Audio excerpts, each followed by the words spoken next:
I have my friend Dave Ray here, and Dave has told me that I think we're his only Republican friends. I'm outing myself now. I think most of the people that watch me on Facebook and YouTube don't know that about me. But, and you're a Democrat. I am. And we are still friends. And friends for life. Friends for life, and we can talk politics, but there's a key. Let me introduce myself real quick. I'm Bonnie Megowan, Bonika Shears. I'm Dave Ray. Dave Ray, beautysurgeon. I'm from Georgia, Atlanta, Georgia, and he's from New York City. A lot different, but we both care about our country. We care about what's good for our businesses. We care for our clients. My clients are stylists. Your clients are also stylists and people that come to the chair. How do you help influence people in the way that you feel like they need to believe without running them off and insulting them or what have you, or getting into an argument? How is that done? So that is something I had to grow into. Okay. Because initially I would have fights about politics. Yeah, and that's easy to do. And then there are even people who are Democrats who I fought with about issues that the Democrats handle and just the way you respond. So I will tell you the one things I've learned about politics in the salon and religion. Both, but we say politics for now. And we can talk about racial things Yeah. too, because all those Things, yeah. things you. So, the thing is, with politics, and politics doesn't have to be politics meaning Democrats versus Republicans. You can just be politics of what's going on in your area, right? Mm-hmm. But you have to know how far to take the discussion, especially when the person is a client. So one of the things I've learned, instead of arguing the client, because I'll tell you one more thing before I even explain that. A lot of people tell you that they've lost clients, and they can do hair. They don't realize sometimes the politics around them is causing them to lose clients. Yeah. So clients don't want to come to your place and feel uncomfortable, ever. If a client is a Republican, you can't get that client to become a Democrat, and vice versa. Yeah. What you need to do is respect their views, how they see things. Mm-hmm. You may not always agree. You may give you a side of the story.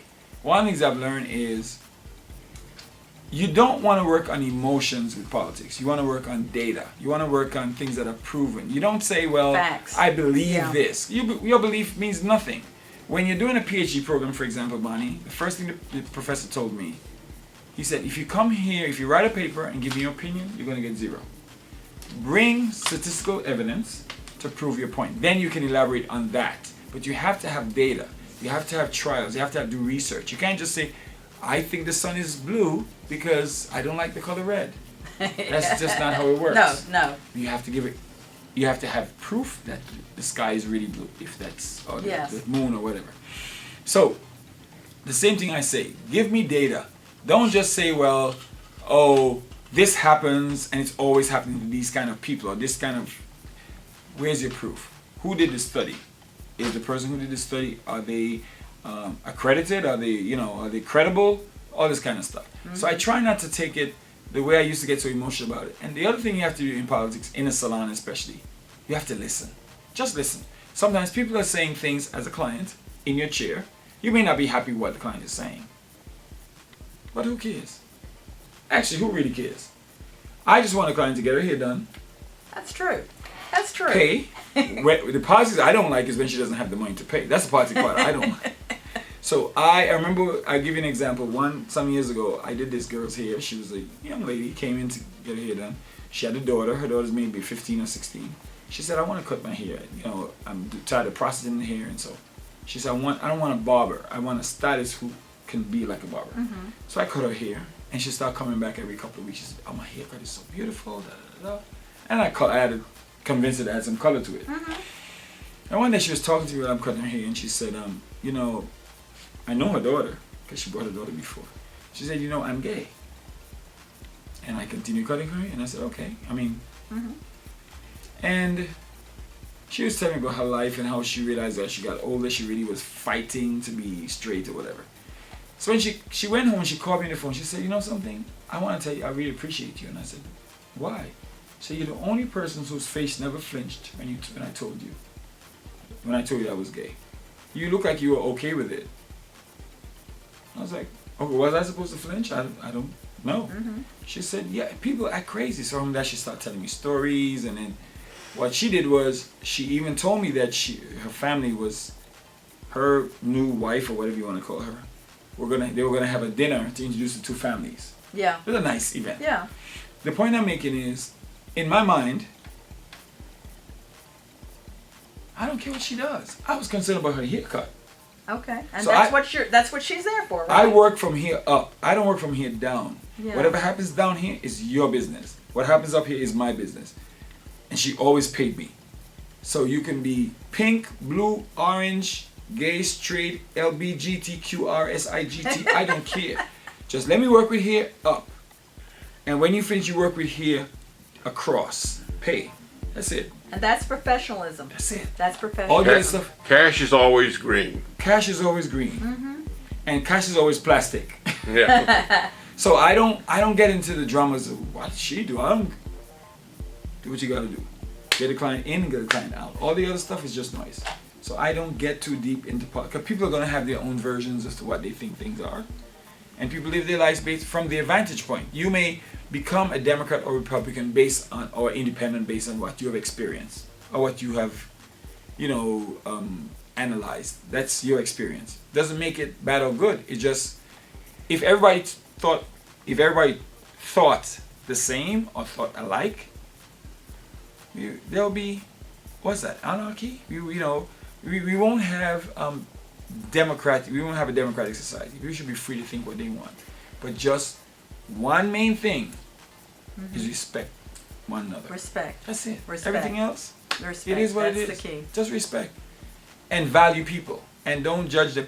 But to be honest with you, a lot of my friends in New York, so for example, politics in the Caribbean, most of my friends are from the other side. And we are so close. Yeah. We're very, very close. We don't get into fights over that. We may discuss Because something. you respect each other. Yeah, That's the key. that's it.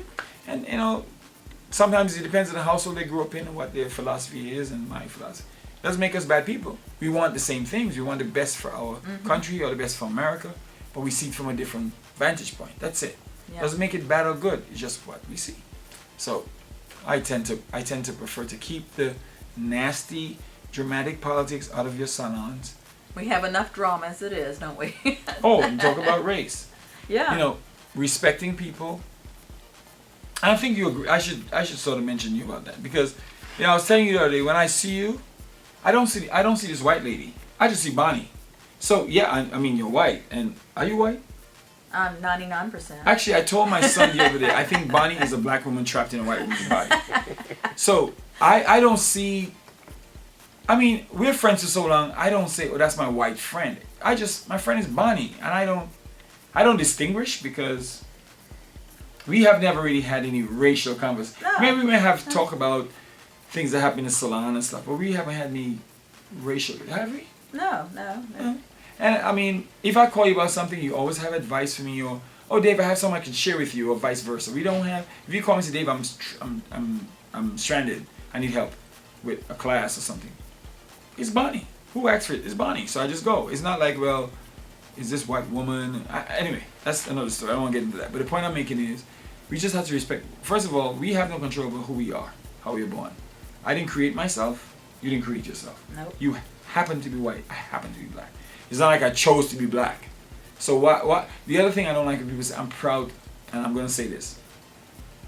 I'm proud to be black. You're proud to be black? Why are you proud to be? How are you proud about something you didn't have? I'm proud to have graduated college. Okay. Because that's an accomplishment. You got me proud of something you had done to do it. How are you proud of being black? I don't know if I'm going off tangent, but you get what I'm saying? Yeah. You're black, but there's nothing to be. To me, I always find that statement to be people who have low self-esteem, and they use it to build themselves. I'm proud to be black, meaning what? Yeah, I mean, you wouldn't say I'm ashamed to be whatever your skin color is. So You're proud to be black, but you don't have an education. You're Yeah. proud to be black and you don't have any. Where's the pride? Just in the color? Doesn't make any sense. So I don't have those kind of conversations. I mean, I do prefer that everybody has equal rights and justice for everybody. That's what I prefer. But to say I'm proud to be something, I don't have time for that conversation. I like to have a healthy conversation and not things that are demeaning and, you know, making somebody feel worse than, you know, they should, or I perceive them to be.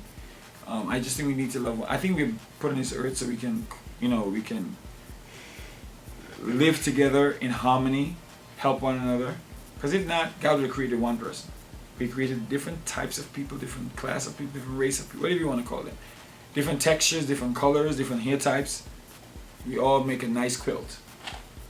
And we all came from one couple. Yeah. Adam and Eve. Adam and Eve. Some say Abraham, but some say Adam and Eve. I think the Gentiles say Abraham and the Jews say, you know, some stories like that. No, it's Adam and Eve. I know. The Christians, the Jews, and the Muslims, it's Adam and Eve. Mm-hmm. But I think... Not speaking religion. Yeah. So, Not arguing about religion. What I'm saying is, not that I'm not saying we don't come from Adam. I'm saying Noah? how they... No. Oh, where are how we they going? presented to the Gentiles is that we came from Abraham. And they presented to the Jews and the Christians that we came from Adam and Eve. Just so that... So in Mark and John, you know, Mark and John was written by the same person. Matthew and Luke was written by the same person. That's a whole other background. Hey, I think we're getting into a religious argument. No. That's not religion. That's just the Bible. Written about the same person, Jesus, but not written by the same person. No. So the people who wrote those 4 Gospels Yes. are not Mark, Matthew, Luke, and John. It's somebody who took on the persona. No. Yeah, bunny. No. I did a whole study on it. So, No. so their persona, just like Plato. Hey, we're proving what you're not supposed to do. So with like your you talk about clients. Plato and Socrates. A lot of things Plato wrote about Socrates didn't write them. Well, we know that because Socrates didn't write anything. Socrates, I know. I study this stuff too. Yeah, Remember, yeah, I know. Socrates, everything was oral. Yeah. So Plato is giving his version of it. Took the hemlock. So it's kind of the same concept. It's time to do the hemlock. So we're going to close this and we're going to talk about not arguing politics, religion, or race. Yeah. Thank you for watching us. Goodbye. This was fun.